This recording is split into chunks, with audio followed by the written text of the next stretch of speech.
दोस्तों, नगीना से सांसद चंद्रशेखर आजाद कहते हैं कि वो चमड़ा उतारना भी जानते हैं, उसका जूता बनाना भी जानते हैं, उसको पहनना भी जानते हैं और उसी से सबक सिखाना भी जानते हैं। संविधान को लेकर चंद्रशेखर कहते हैं कि बहुत सारे लोगों ने संविधान पढ़ा होगा, लेकिन संविधान हमारे डीएनए में है, इसे हमारे पुरखों ने लिखा है, हमारे बाप दादाओं ने लिखा है। संविधान से देश चलेगा, मनुस्मृति से नहीं। बहुजन शेर है, बस जगाने की देर है। मायावती को लेकर चंद्रशेखर कहते हैं कि मायावती जी से हमारा खून का रिश्ता है, वो मेरी बुआ है, वो भी बहुजन समाज से आती हैं, मैं भी बहुजन समाज से आता हूं। उन्होंने जो महसूस किया है, जो सहा है, वही मैंने सहा है। इस मूछ को लेकर चंद्रशेखर कहते हैं कि ये मूछें जो हैं कुछ लोगों को बुरी लगती हैं और यही मुझे अच्छा लगता है। अब आप ये सोच रहे होंगे कि मैं आज चंद्रशेखर के बारे में क्यों बता रहा हूं। आज मैं आपको चंद्रशेखर की बायोग्राफी बताऊंगा कि एक साधारण मास्टर के लड़के से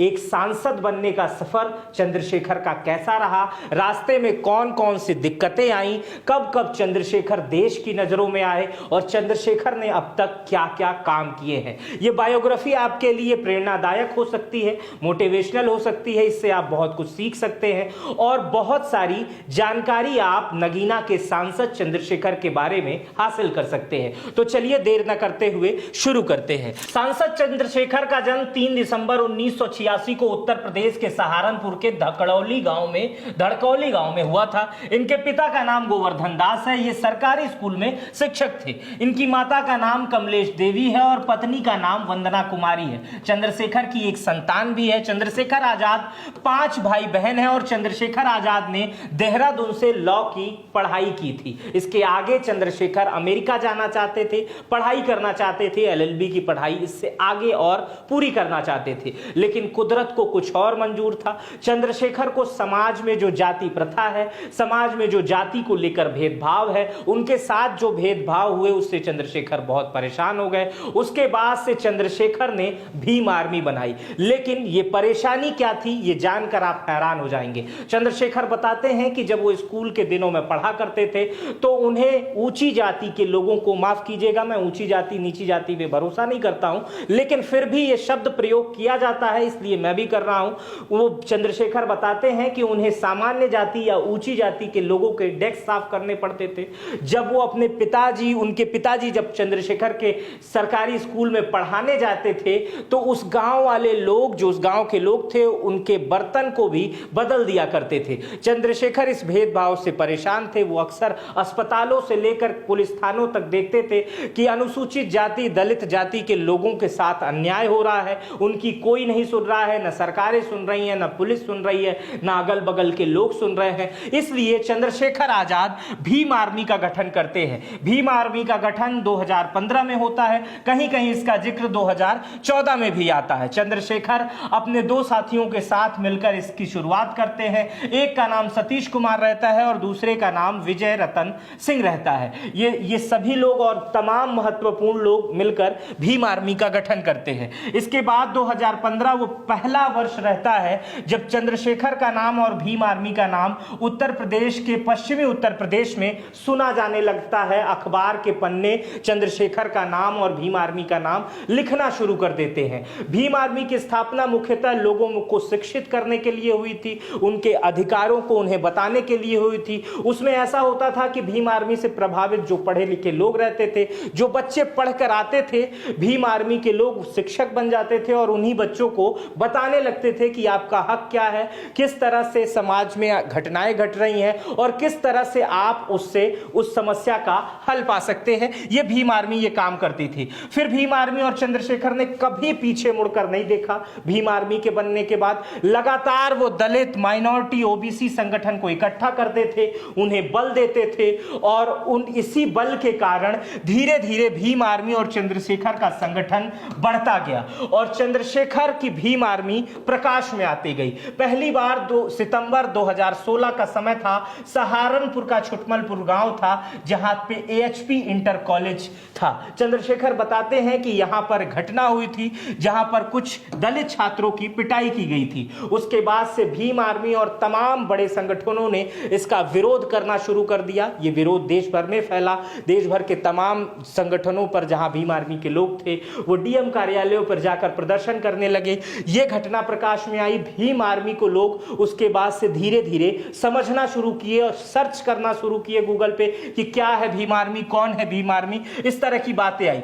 चंद्रशेखर कब प्रकाश में आए इसको जान लेते हैं। 5 मई 2017 वो समय था, सहारनपुर से 25 किलोमीटर दूर एक गांव है जिसका नाम शब्बीरपुर है। उस गांव में 25 दलित के घरों और दुकानों को, दलित आबादी के घरों और दुकानों को जला दिया जाता है। यह घटना पूरे देश में हल्ला मचा देती है। इस घटना को लीड करते हैं उस समय चंद्रशेखर, और चंद्रशेखर की लीड ऐसी होती है कि पूरे देश की मीडिया फिर चंद्रशेखर के बारे में लिखना और पढ़ना शुरू करती है। जब इसका विरोध होता है तो 37 लोगों को जेल में डाल दिया जाता है, 300 लोगों पर मुकदमा कर दिया जाता है। फिर इस धरने को लीड करते करते चंद्रशेखर और चंद्रशेखर की भीम आर्मी दिल्ली पहुंच जाती है, जंतर मंतर पे पहुंच जाती है। दिल्ली की मीडिया उन्हें कवर करने लगती है और फिर चंद्रशेखर मीडिया के सामने कहते हैं कि अगर इन 37 लोगों पर और 300 लोगों पर जो मुकदमा दर्ज हुआ है, जो जेल गए हैं, उन्हें अगर वापस कर दिया जाता है तो वो आत्मसमर्पण कर लेंगे। उस समय देश की नेशनल मीडिया इसे खूब तवज्जो दे रही थी, खूब छाप रही थी। देश चंद्रशेखर के बारे में जानने लग गया था। आगे बढ़ते हैं। चंद्रशेखर बताते हैं, आपने अक्सर देखा होगा और पहले सुना भी होगा कि चंद्रशेखर के साथ एक नाम जुड़ा रहता था, वो रावण का रहता था। चंद्रशेखर आजाद रावण लोग उन्हें कहते थे, लेकिन रावण कहलाना तब चंद्रशेखर पसंद करते थे, लेकिन अब वो कहते हैं कि वो एडवोकेट चंद्रशेखर आजाद हैं या सांसद चंद्रशेखर आजाद, आप उन्हें कहिए। लेकिन पहले चंद्रशेखर खुद को रावण भी कहलाना चाहते थे। एक स्टेटमेंट उन्होंने दिया था, उसमें उन्होंने कहा था कि रावण अपनी बहन शूर्पणखा के अपमान के कारण सीता को उठा ले जाता है, लेकिन उनको सम्मान के साथ रखता है। भले ही रावण नकारात्मक चरित्रण किया जाता हो, लेकिन जो व्यक्ति अपनी बहन के सम्मान के लिए लड़ सकता हो, वह सब कुछ दांव पर लगा सकता हो, वो गलत कैसे हो सकता है। यहां रामायण के एक नेगेटिव चरित्र यानी रावण को चंद्रशेखर आजाद सही बताने की कोशिश करते थे, और यही स्टेटमेंट देकर चंद्रशेखर अपने नाम के आगे उस समय रावण लगाना पसंद करते थे। उस समय देश भर में उन्हें चंद्रशेखर आजाद रावण नहीं कहा जाता था। लेकिन आज वो समय है जब देश की दलित आबादी, बड़ी दलित आबादी, ओबीसी का एक बड़ा वर्ग और माइनॉरिटी का एक बड़ा वर्ग चंद्रशेखर पर आंख बंद करके भरोसा करता है। वो सोचता है कि एक सांसद जो नगीना में है, वो मूंछों पर ताव देता है और वो हमारी बातें करता है, इसलिए वो पसंद करते हैं। अब मैं आपको कुछ गणित समझाना चाहता हूं, काशीराम का गणित। काशीराम के सिद्धांत पर चंद्रशेखर किस तरह से आगे बढ़ रहे हैं, इसको समझने के लिए, क्योंकि मैंने शुरुआत में आपसे कहा है कि दलित, ओबीसी, माइनॉरिटी यानी मुस्लिम समाज भी चंद्रशेखर को एक्सेप्ट करता है और वो कहता है कि चंद्रशेखर मेरे लीडर हैं, और जिसका जीता जागता उदाहरण आपको दिल्ली के जामा मस्जिद में दिखा था, जब चंद्रशेखर सिर्फ मुस्लिम समुदाय की भीड़ के बीच में अकेले खड़े होकर सीएए और एनआरसी का विरोध कर रहे थे। उस समय वो तस्वीरें आपने देखी होगी। चलिए आपको मैं अब काशीराम का वो बहुजन सिद्धांत बताता हूं। काशीराम भरोसा करते थे एससी प्लस ओबीसी प्लस मुसलमान, सिर्फ अनुसूचित जाति के, काशीराम कहते थे सिर्फ अनुसूचित जाति को वोट बैंक नहीं बनाना है, अन्य पिछड़ा वर्ग और मुस्लिम समाज को भी साथ लाना है, क्योंकि यह सब मिलकर सत्ता के करीब पहुंच सकते हैं। इसी प्रकार का प्रयोग जो है काशीराम ने बहुत पहले मायावती और मुलायम के साथ किया था। उस समय सरकार भी बनी थी, लेकिन गेस्ट हाउस कांड के बाद ये जो सिद्धांत था, जो ये प्रयोग था, ये विफल दिखाई देने लगा।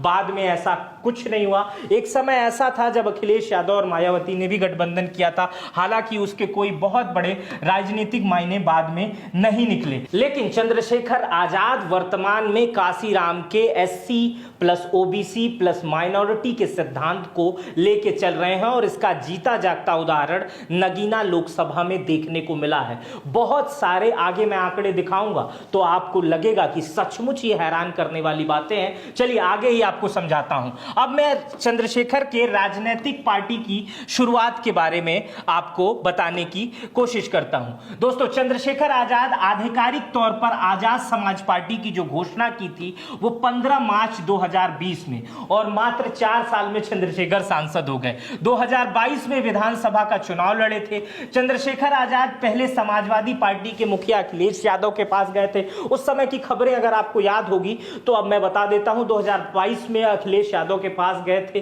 उस समय गठबंधन की बात नहीं बनी। अखिलेश यादव की तरफ से यह कहा जा रहा था कि हमें 2 सीट दे रहे थे, तो कुछ खबरें आ रही थी कि चंद्रशेखर 10 सीट मांग रहे हैं। बाद में 5 सीटों पर बात बनी, लेकिन उसके बाद से गठबंधन नहीं हो सका। उसके बाद चंद्रशेखर गोरखपुर आ जाते हैं, विधानसभा का चुनाव लड़ते हैं। गोरखपुर आते चंद्रशेखर आजाद को मीडिया हाइप देने लगती है। लगातार चंद्रशेखर आजाद के इंटरव्यूज होने लगते हैं। गोरखपुर में ताल ठोकते हैं, लेकिन गोरखपुर में उनकी स्थिति जो रहती है वो काबिले तारीफ बिल्कुल नहीं रहती है। चंद्रशेखर का मुकाबला यहां मुख्यमंत्री योगी आदित्यनाथ से रहता है। योगी आदित्यनाथ को 85,356 वोट मिलते हैं। उनके निकटतम प्रतिद्वंदी जो सुभावती उपेंद्र दत्त शुक्ला थी, उनको 30,498 वोट मिलते हैं। वहीं चंद्रशेखर को केवल 4,500 वोट यानी 4,501 वोट ही मिलते हैं। मतलब चंद्रशेखर गोरखपुर आते हैं, मुख्यमंत्री के खिलाफ चुनाव लड़ते हैं और जमानत जब्त हो जाती है,